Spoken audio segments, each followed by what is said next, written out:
Alrighty. Welcome back to Nick Lenz's Comic Corner Classic / Non-Classics. This is episode number 2481 and double number 2375. Now, first up, we're talking about the finale for a set of issues. Yep. Well, it's also technically the last issues discussed for Volume 3 of this book, Iron Man. We have 3 story arcs here. The first story arc takes up issues 70 through 72. The second story arc is basically from 73 to I think it's like 78. And then basically from 79 to 83 is another story arc. First story arc is called Vegas Bleeds Neon. It's basically Iron Man in Vegas for 3 issues. Battling some bad guys. Yep. Also, these issues were written by Robin Lewis. Robin Lewis had taken over. It basically was brought in as a co-writer for Mark Grell. Excuse me, for his last 5 issues of his run. And at this point, this is him going solo. Yeah, his first regular story arc without Mike Grell being. I think Mike Grell had left in the previous story arc, left for the first couple issues, and then he just did the rest of it on his own. Here, this is the first official story arc he did, and he left right after the story arc wrapped up. Yep, and they're replaced by John Jackson Miller, who pretty much did the remainder of this run, from issue 73 until issue 89. Yeah, now, in the case of 73 to 78, this 6-part story arc, it's a story arc that, believe it or not, was actually referenced in Iron Man 2. You see, there was this character in this arc known as Sonny Birch. He was the Undersecretary of Defense, and this guy was doing terrible. He sucked at his job. He basically was costing people lives, and Iron Man wanted to stop him. So President Bush, yes, President Bush, as in George Walker Bush, the second Bush. Yes, I remember when he was elected in 2000, in that famous election where Florida basically had to do a massive recount. And I actually have asked basically my supervisor elections, that my local county, were they one of the ones who did the whole hanging chads thing? No. Our county was perfectly fine, but the other counties basically had to suffer through that. So, I did ask that, so there's that. So, yeah, Bush is in here, and he offers Tony Stark the position of the Secretary of Defense. But the position had to go through an approval. Now, you might be asking, okay, if Tony Stark in this particular storyline is going to be the Secretary of Defense,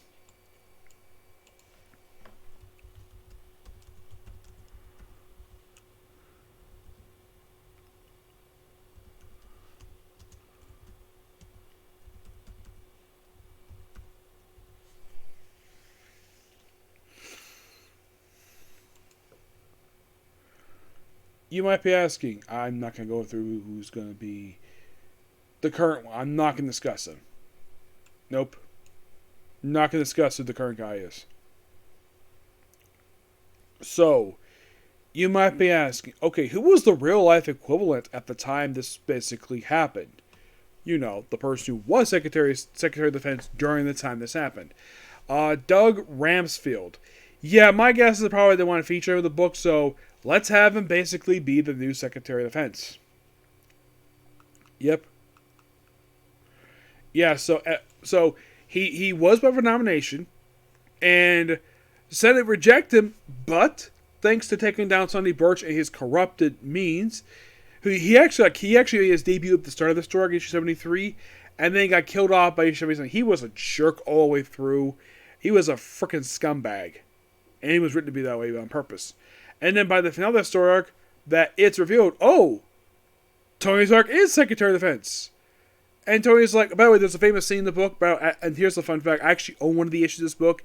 I think it was issue like 76, I think it was. Where Tony Stark, as a protest of him losing, jumps on a balcony and lands feet first. Normally that hurts somebody, but probably because he's Iron Man, he's able to do whatever he wants. So he jumps out, jumps down, leaves, and then it's revealed that he is Secretary of State Secretary of Defense because they reconsidered it. Yes, they reconsidered it because of all the stuff that Sonny Burch was doing. So they reconsidered it, and of course, he is the current Secretary of Defense for the rest of this volume. Yeah. Now, you might be asking, okay, can the Senate actually do this? Reconsider the vote they've already done? From what I've heard, yes, they can. They do have the authority to do that. To redo a vote if basically the vote is not incorrectly or something like that. Yes, the Senate can do this, despite the fact I've heard in the last few years they tend to pass bills without reading them. And the people I know of anyways, I don't know personally. I know I'm talking about politics, but basically I'm just talking about certain process. Yeah, they're trying to basically stop that. Just vote for a law no one, let's say, read the bill ahead of time. Yes, they're actually changing that where they're actually going to read the bill ahead of time and hopefully not put stupid bills through. Because I've heard in the last year or two, there are a lot more good bills passed than bad ones. That's what I've read anyways. Yep, so he's Secretary of Defense. Okay? And as for the last story known as Deep End, which take up issues 79 through 83. This is simply the first story arc under basically how my Tony Stark is Secretary of Defense. Now, I have no idea what the heck the office even looks like here. In real life. I have no idea because from what I've heard, the Secretary of Defense office is not in the White House per se. It is in the Pentagon. There was actually a documentary I saw where apparently the government, because the strange thing is Pentagon's in Virginia, so it was alleged at one point that the governor of Virginia had the right to appoint the Secretary of Defense, despite the fact he can't actually really do that. So apparently the office way it's picking here is huge. Now, I have no idea if the office even looks like this. I have no idea. I've never visited the Pentagon, and plus I've heard the thing is like a freaking, you can easily get lost and everything. It's single freaking huge. Yes, so, yeah, that basically deals with the first crisis under him, and okay, that's it was a really good story. I thought it was really good. Plus we had the debut of new Titanium Man. Yep. Who, I don't think he trusts him after this. No, he doesn't. Anyway, the sad thing is, the very next thing that happens right after this, okay, you have two really good strikes here. And then comes Vengeance Assembled to close up the story arc, the close of which I had discussed already. Yeah, I thought the arc was really interesting. But this is, I would say, of these 14 issues, I'd say the John Jackson Miller issues were a lot more interesting because I thought they were really cool. Yes, it does draw upon real life politics a little bit, but as long as basically the book is not driven by this the entire run, it's perfectly fine. Yes, and also because of Disassembled, basically it's like, okay, Tony Stark is basically Secretary of Defense for a year, and then he has to resign because of the Disassembled. Well, because one of the things he did prior to Disassembled is apparently he was accused of being drunk, and he apparently was wearing his Iron Man armor in front of the UN for some strange reason, even though normally he would, wear a suit. For some reason, he just kept the suit on and pointed one of his arc reactor, one of his repulsor beams at the Laverian ambassador. And it turns out the reason why he was acting this way, because Tony Stark he was mind controlled to do this by the Scarlet Witch, who made him think he was drunk. Yeah. Also, I think it was revealed prior to this that Tony Stark did out himself as Iron Man. So there's that. But yeah, really good stuff here. What ranking do I give? What do I give Iron Man 70, Volume 3, issues 70 through 83? I give the Vegas issues, I get that an 8. They're okay. I give the John Jackson Miller issues well, the ones are here, 73 to 80, 83, a 9 out of 10. And I think it's a good rating, 9 out of 10. Yep, and because of the fact I have finally finished up this volume, final thoughts on Volume 3. I think Kurt Busiek had a great start for the run.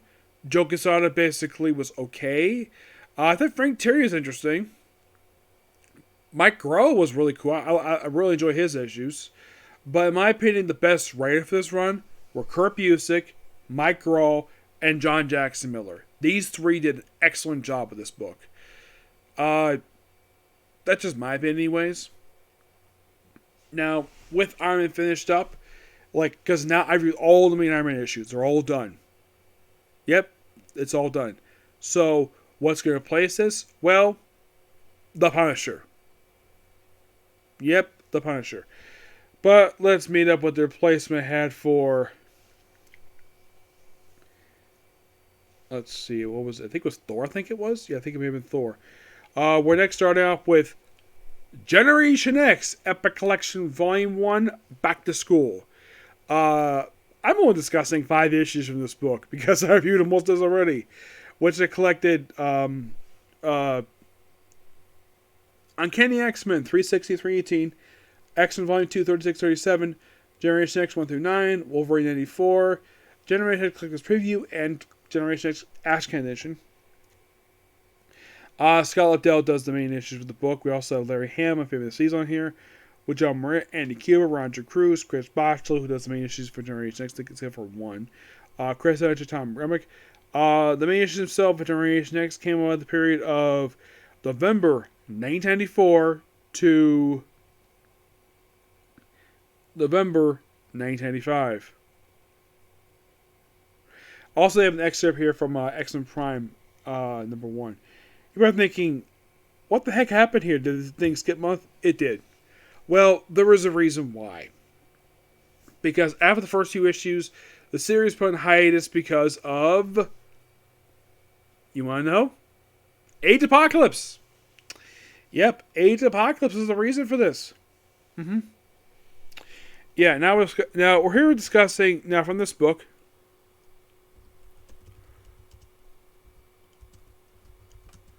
what 5 issues discussing here? Why, it's basically issues 5 through 9. Now, we had just returned from... Because I think it was like right after issue 4, I think it was. That became Generation Next. Yeah, for a few months. Yep, so with issue 4, it's going to be 5... mostly we deal with a fight from the Gneration. Yeah, it's like they basically became villains for this book. And they're only here for 2 issues. And of course, they also appear in Uncanny X-Men. Yeah, the appearance has been very sporadic. The most recent appearance is actually in Weapon X Volume 2. By the way, the members of Generation X was basically a school in Massachusetts, which the school is the headmasters of that organization. The school is Emma Frost and Banshee, and the students are Chamber, Jubilee, Skin, Snitch, this actually is Monette, Penance, and Husk. You're thinking, Jubilee was part of Generation X in the 90s? I thought she was part of the X-Men. No, she's part of this group. And she was part of this group for the entire existence of this group. Snitch actually is still very much around this very day. He actually is he was part of the main X-Men team. Skin, sadly, is no longer alive.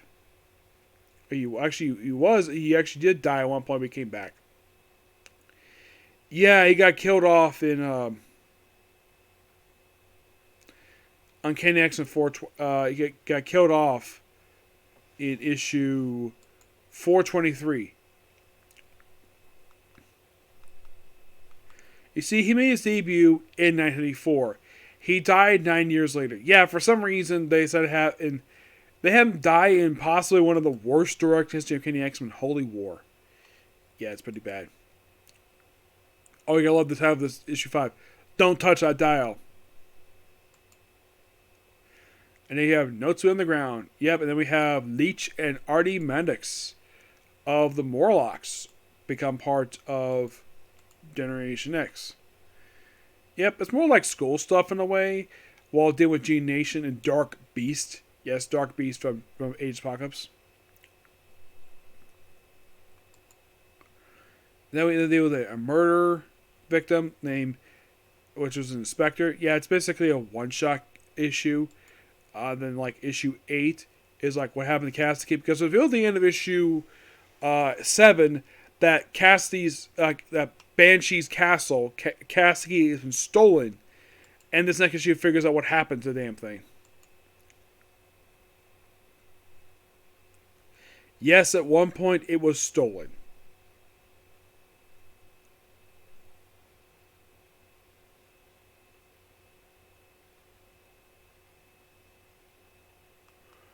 Yeah, really interesting idea. What Lurk's Cassidy was really interesting here. And in issue 9, mostly put just them taking on a dragon for an issue. Yeah, just, well, in case you're curious still, does Chris Botchell, does he do all the issues in this book? No, he does not do issue 9, that's Tom Gremmett. Issue 5, he does issues 5 through 8, but 9 basically is, well, Tom Gremmett. Yep. But yeah, that's it, particular view. If you're curious about the other issues, I've discussed issues already, so I'm not going to worry about them. Wolverine 94, if you're curious about that issue, that actually crossed over with an issue of Generation X. It did? Yeah, it basically filled the gap between issues 7 and 8 of this very book. Yep. Click and Speed would just basically show off the book, and Ash can't kind of the same thing. Yeah, there's not really a lot to talk about this book, per se. No, not really. Okay, so that's the particular view. Next up, Case Closed. Okay, next view. Bye.